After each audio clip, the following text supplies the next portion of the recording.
سات آسمان و زمین سے بڑا اسم اعظم ہے، کیونکہ خواب میں حضور پاک صلی اللہ علیہ وسلم کا دیا ہوا اسم اعظم ہے۔ صلی اللہ علیہ وسلم نے وظیفہ دیا۔ وظیفہ کون سا ہے؟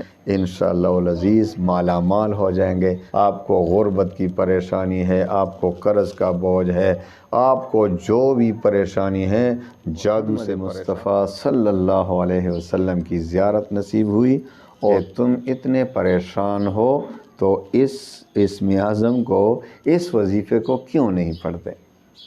تو اس نے آپ صلی اللہ علیہ وسلم نے وظیفہ وکفا وسلام علی عبادہ الذین اصطفیٰ اما بعد فاعوذ باللہ من الشیطان الرجیم بسم اللہ الرحمن الرحیم السلام علیکم ورحمۃ اللہ وبرکاتہ۔ پیارے بھائیو بہنوں، یقیناً انسان پر دنیا کی زندگی ہے، کبھی اچھا، کبھی برا، کبھی مشکلات، کبھی آسانیاں، کبھی یہ دنیا کی زندگی مکس قسم کی زندگی ہے۔ آخرت میں پھر یا تو خوشی ہے یا غم۔ اللہ تعالیٰ آخرت کی غم سے، آخرت کے پریشانیوں سے، اللہ تعالیٰ آخرت کی پریشانیوں سے ہم سب کو اپنی حفاظت میں رکھے اور دنیا میں بھی عافیت کا معاملہ فرمائے، کیونکہ ہم کمزور ہیں، پریشانی برداشت نہیں کر سکتے، بیماری برداشت نہیں کر سکتے، تکلیف برداشت نہیں کر سکتے، کبھی قرض ہو جائے تو پھر رات کو غم اور دن کو شرم ہوتا ہے۔ تو بھئی آپ پر جو بھی مشکلات آتی ہیں، ہم پر جو بھی مشکلات آتی ہیں، ہمیں اور کون ہے جو ہمارے مشکل کشا ہو؟ اللہ کے سوا کون ہے؟ تو اللہ تعالیٰ سے باتیں کرے۔ اللہ تم ہی تو ہو، میرا کوئی اور رب تو نہیں کہ ادھر جاؤں، میں آپ کے ساتھ کوئی شریک نہیں ٹھہراتا، آپ یک و تنہا ہیں۔ ساری دنیا، آسمان و زمین، سارے کائنات آپ نے اپنے دست قدرت سے بنائے ہیں، اپنے امر کن سے بنائے ہیں۔ نہ آپ کے ساتھ کسی نے اس میں شرکت کی ہے، نہ اس میں مدد کی ہے، نہ آپ کسی کے مدد کے محتاج ہیں۔ اے میرے رب، میں کدھر جاؤں؟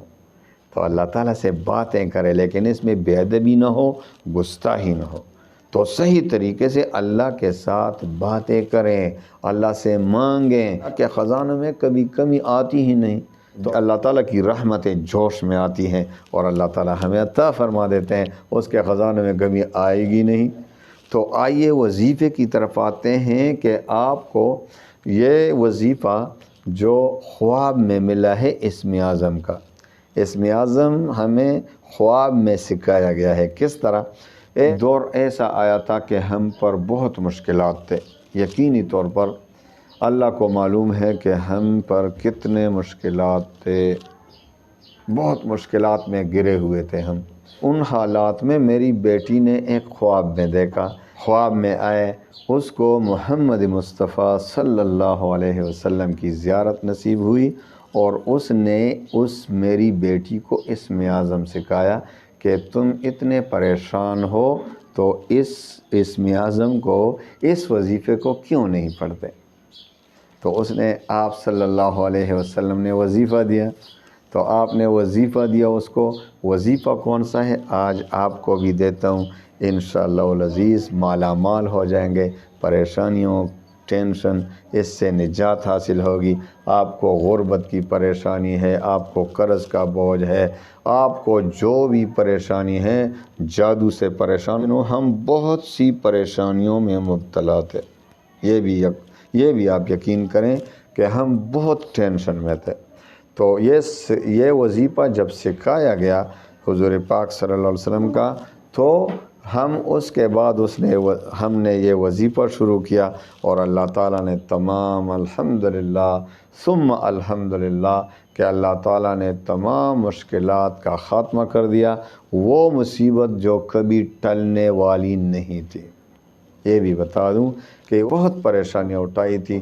اس کے بعد جب یہ وظیفہ دیا گیا، وظیفہ دیتا ہوں لیکن آپ نے ایک کام کرنا ہے، 4 شرائط پر عمل کرنا ہے بھائی۔ کیونکہ 4 شرائط کیوں دیتا ہوں؟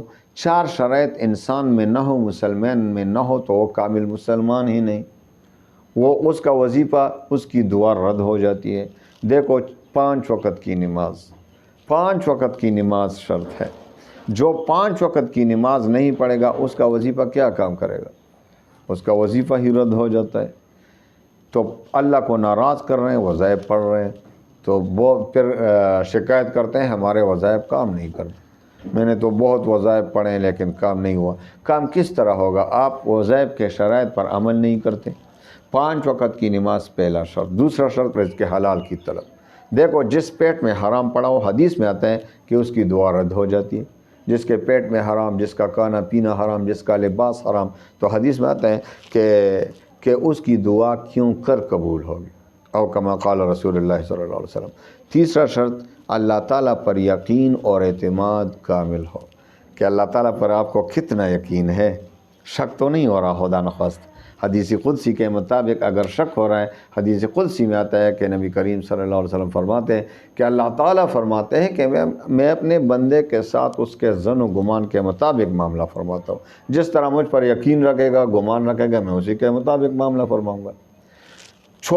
تو جس کو شک ہو رہا ہو تو اس کی دعا اس کا وظیفہ رد ہو جاتا ہے۔ جس کو یقین ہو تو اسی کے مطابق معاملہ فرماتے ہیں اللہ تعالیٰ۔ چوتھا اور آخری شرط، وظیفے کا تلفظ ٹھیک ہو۔ آپ جو بھی وظیفہ پڑھ رہے ہیں، ابھی اسم اعظم سکھا رہا ہوں جو خواب میں دیا گیا ہے، تو اس کو آپ صحیح طریقے سے آپ نے پڑھنا ہے، اس کو سیکھنا ہے۔ اسم اعظم ہے، 2 الفاظ ہیں، زیادہ نہیں، 2 الفاظ ہیں اسم اعظم کے، اور وہ سمندر تو کیا ہوتا ہے، وہ 7 آسمان و زمین سے بڑا اسم اعظم ہے، کیونکہ خواب میں حضور پاک صلی اللہ علیہ وسلم کا دیا ہوا اسم اعظم ہے۔ تو آئیے آج آپ کو یہ تحفہ دے رہا ہوں، جو خواب کے ذریعے سے ہمیں یہ اسم اعظم ملا ہے۔ ہم بہت پریشان تھے، تو حضور پاک صلی اللہ علیہ وسلم نے میری بیٹی کو خواب میں فرمایا کہ تم یا مالک الملک پڑھا کرو، یا مالک الملک۔ تو ہم نے وہ وظیفہ شروع کیا، اور الحمدللہ جو ساری پریشانیاں، سارے مشکلات، کبھی ایک طرف جادو کی پریشانی تھی، ایک طرف مالی پریشانی تھی، دوسری طرف اور پریشانی، تیسری طرف اور پریشانی، اور ایسی پریشانیاں تھی کہ ہمیں کوئی ایسا گمان ہی نہیں آ رہا تھا کہ یہ پریشانی بھی کبھی دور ہوگی۔ لیکن اللہ تعالیٰ نے اس اسم اعظم کی برکت سے وہ تمام پریشانیاں ختم فرما دی۔ تو آپ نے بھی اس پر عمل کرنا ہے، اور 4 شرائط پر عمل کر کے اس وظیفے کو پڑھنا ہے۔ تو اس میں کوئی تعداد وغیرہ کا ذکر نہیں تھا، بس اب آپ نے ایسا کرنا ہے جس طرح ہم نے پڑھا۔ آپ نے روزانہ 500 بار یا مالک الملک پڑھنا ہے، اول و آخر 11 بار درود شریف، اور درمیان میں 500 بار یا مالک الملک، یا مالک الملک، یا مالک الملک، اور پھر آخر میں پھر 11 بار درود شریف، اور 40 دن تک مسلسل اس وظیفے کو پڑھیں۔ انشاءاللہ دنیا کی کوئی ایسا مشکل نہیں، دنیا کی کوئی ایسی پریشانی نہیں جو اس وظیفے سے ختم نہیں ہوگا۔ تمام پریشانیوں کا حل یہ اسم اعظم۔ آپ اس پر عمل شروع کریں، اور اس کے کمالات، برکات، معجزات خود اپنی آنکھوں سے دیکھیں گے انشاءاللہ۔ اللہ تعالیٰ تمام مسلمانوں کے غموم ہموم پریشانیوں کو خوشیوں میں بدل دے۔ وآخر دعوانا ان الحمد للہ رب العالمین۔